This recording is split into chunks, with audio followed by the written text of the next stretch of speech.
Verizon Landline issues often stem from three key areas: dial tone, the jack wall socket, and the ONT optical network terminal battery backup.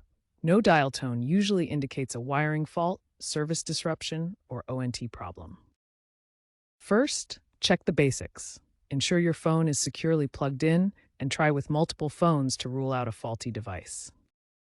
Inspect the jack for any visible damage like loose connections or corrosion.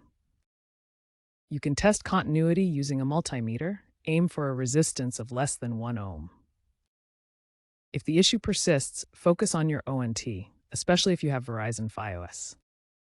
For Fios users, the ONT is crucial.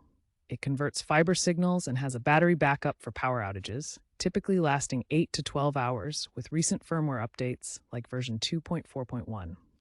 Check for low voltage alerts on the ONT.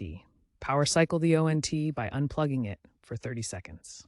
If the battery is old, typically 2 to 3 years, it likely needs replacement.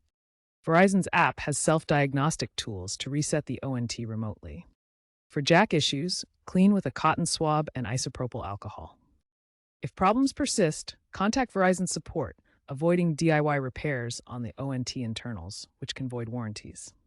Remember, Verizon is migrating to fiber and 5G, but landlines remain important for reliability, so maintenance is key.